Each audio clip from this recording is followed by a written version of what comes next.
रामलला विराज गए हैं, उनकी प्राण प्रतिष्ठा हो गई है अपने भव्य मंदिर में, इसलिए हमारा उद्घोष है कि मंदिर वहीं बनाया है। जिस किसी को इस उद्घोष को पूरे विश्व में, अपने समाज में, अपने आसपास जोर जोर से बताना है, वो इस टी शर्ट को ले सकता है। अनेकों रंगों में ये उपलब्ध है। दूसरी बात, आपको पता है कि काशी का सर्वे भी आ गया है और ज्ञानवापी में महादेव ही विराजते थे, वहाँ एक मंदिर था, यह स्पष्ट हो गया है। इसलिए अयोध्या, काशी, मथुरा, यह टी शर्ट भी आप ले सकते हैं। ये भी अनेक कलर्स में उपलब्ध है। इनके अतिरिक्त और भी अनेकों ऑप्शंस और चॉइसेस हमारी आपड़ा मर्चेंडाइज स्टोर पर उपलब्ध है। भारत के मौलानाओं में सबसे अधिक समस्या इस समय किस बात की है? क्या उमैर इलियासी से वो परेशान है, जो कि चीफ इमाम होते हुए इमाम ऑर्गेनाइजेशन का और जाकर राम मंदिर के प्राण प्रतिष्ठा को अटेंड कराया, या फिर वे जो हैं हिजाब के रोके जाने से परेशान है? ना ना ना ना ना ना, आप सब कुछ गलत समझ रहे हैं। ऐसी कोई भी समस्या नहीं है। उनकी सबसे बड़ी समस्या इस समय है मोहम्मद बिन सलमान। कई लोग तो चुपचाप ये कहते हैं कि मोहम्मद बिन सलमान जो है वो इस्लाम का बहुत बड़ा दुश्मन है। क्यों है? क्योंकि मोहम्मद बिन सलमान ने ऐसे ऐसे काम कर दिए हैं सऊदी अरब में कि सऊदी अरब का नाम ले लेके जीने वाले हमारे मुल्ला मौलाना जो हैं वो बहुत समस्या में आ गए। और यदि भारत भी उसी प्रकार के सुधार यहाँ पर लागू कर देगा, तब इन मुल्ला मौलानाओं का क्या होगा? क्योंकि मोहम्मद बिन सलमान ने तो अब हिजाब भी कंपलसरी करना बंद कर दिया है दूसरे देश के लोगों के लिए। देखिए, अब वहाँ रमज़ान में 2024 के रमज़ान के लिए कुछ निर्देश जारी किए गए हैं। उन्होंने 2023 में भी जारी किए थे, लेकिन अब 2024 में जो रमज़ान के निर्देश जारी किए हैं मोहम्मद बिन सलमान ने, वो 2023 से भी अधिक स्ट्रिक्ट हैं। यानी कि जो कुछ करना है, जाओ वहाँ पे चुपचाप नमाज़ पढ़ो, नमाज़ पढ़ने के अलावा कुछ नहीं करना है, कोई खुतबा नहीं होगा, कुछ नहीं होगा, चुपचाप नमाज़ पढ़ो और आ जाओ।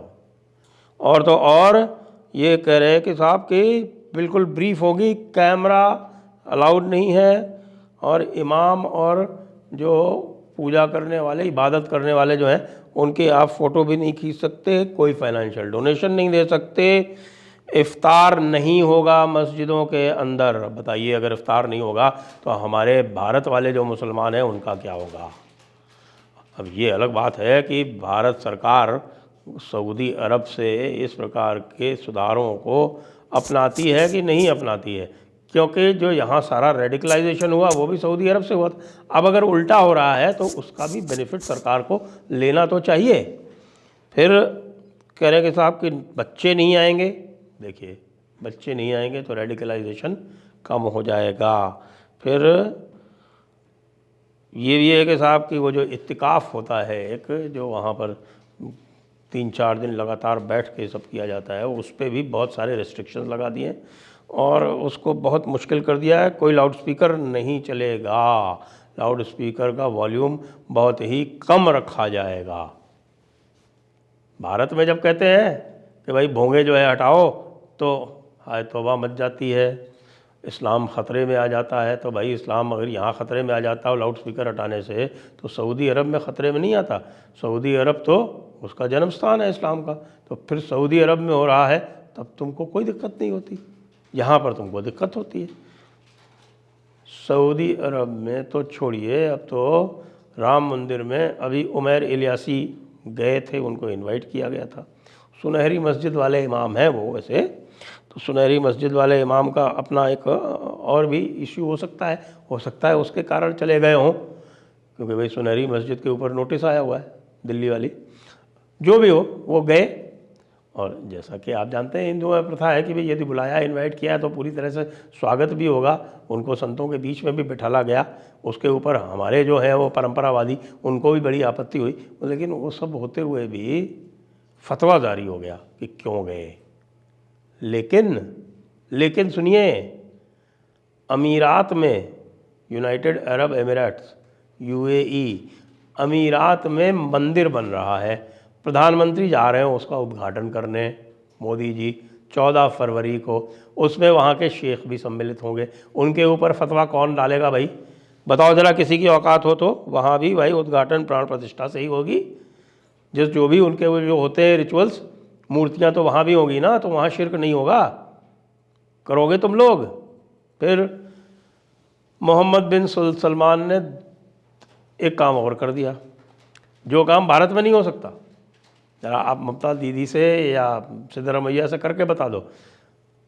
सऊदी अरब में स्कूली किताबों में अब महाभारत और रामायण के पाठ पढ़ाए जाएंगे, उनसे संबंधित कहानियाँ पढ़ाई जाएंगी, रामायण और महाभारत के पात्रों के बारे में पढ़ाया जाएगा। यह ऐसा काम है जो भारत के स्कूलों में नहीं हो सकता।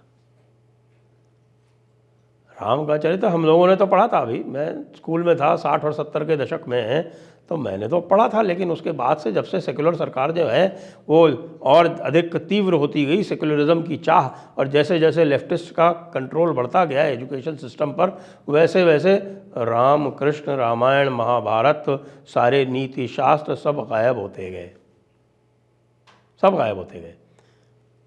लेकिन सऊदी अरब में पढ़ाए जाएंगे। तो भाई हमारे मौलाना, तुमको क्या समस्या है? अब आप ये देखिए, रामायण पढ़ाने का ऐलान जो है उत्तराखंड के वक्फ बोर्ड ने कर दिया। अरे भाई, भारतीय जनता पार्टी के जो भी राज्य हैं, वक्फ बोर्ड तो सारे के सारे शासित होते हैं किससे? वक्फ बोर्ड, मदरसा बोर्ड सारे सरकारी होते हैं। ये क्यों नहीं कर रहे? मुझे लगता है सभी जगह होना चाहिए।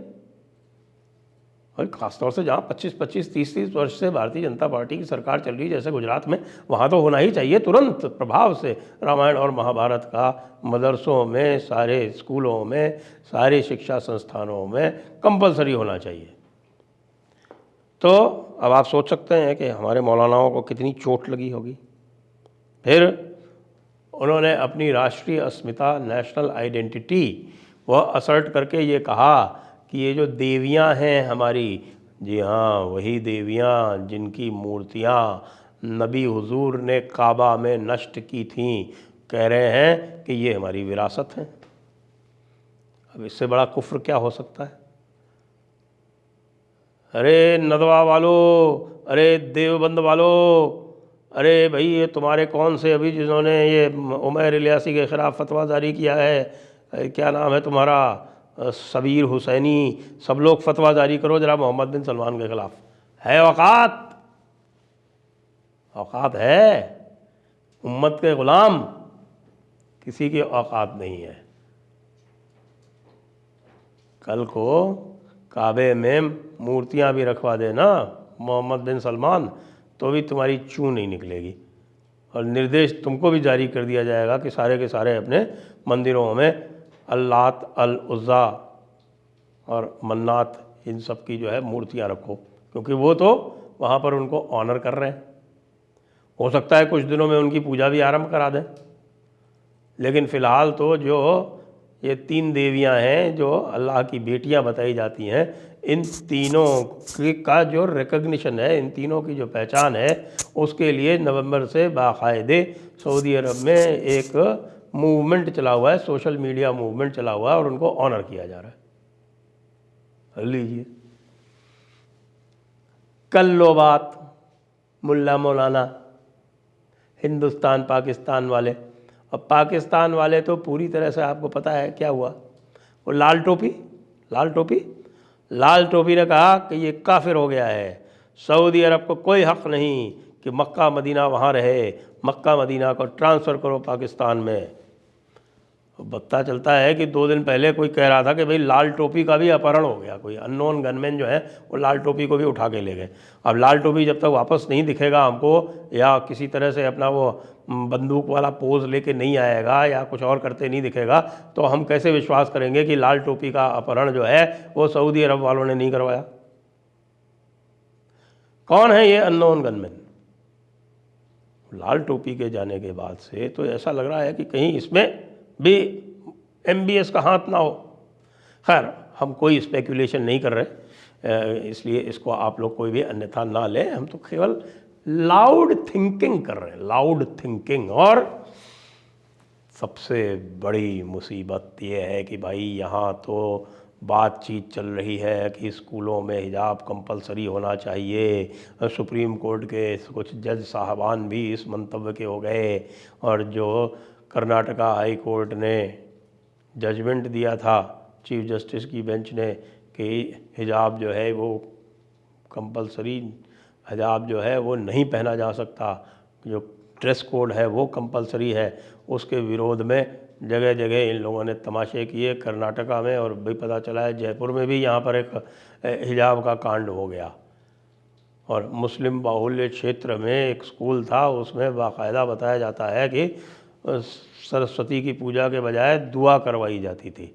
ये काम आपने सुना होगा बिहार, उत्तर प्रदेश इत्यादि में, जब मुलायम सिंह और लालू यादव की सरकारें हुआ करती थीं। लेकिन यहाँ हमारी नाक के नीचे ये हो रहा है। क्यों? क्योंकि वहाँ का एमएलए मुसलमान था और सरकार कांग्रेस की थी। अब ये जानकारी में आया है, तो ठीक है, देखते हैं, उसका भी इलाज करेंगे हम। यहाँ हिजाब की बातें हो रही हैं और वहाँ स्मृति ईरानी जो है वो बिना हिजाब के मदीना घूम रही हैं। भाई पूरा का पूरा पाकिस्तान जो था वो धड़ाम से नीचे गिर गया था उस दिन। और तो और आलिया भट्ट जाके परफॉर्म कर रही है वहाँ पे, और हिजाब पहन के परफॉर्म नहीं कर रही, नो हिजाब,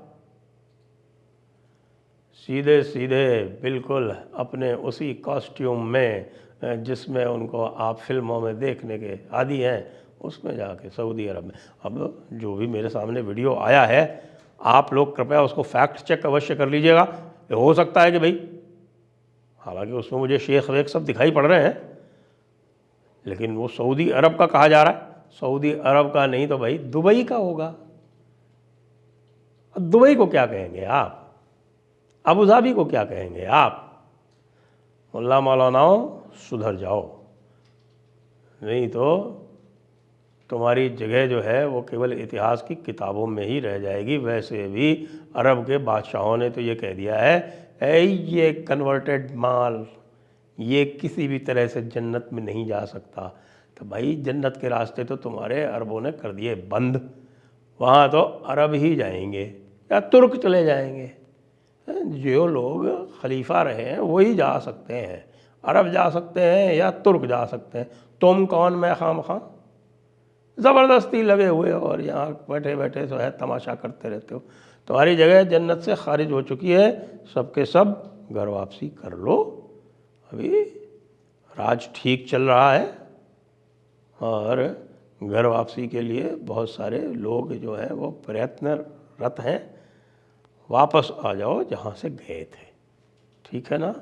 मुल्ला मौलानाओं, तुम जो है अब ऐसा करो, थोड़ा सा समाधि वमाधि लगाओ, योग वोग करो और थोड़ा ध्यान लगा के सोचो।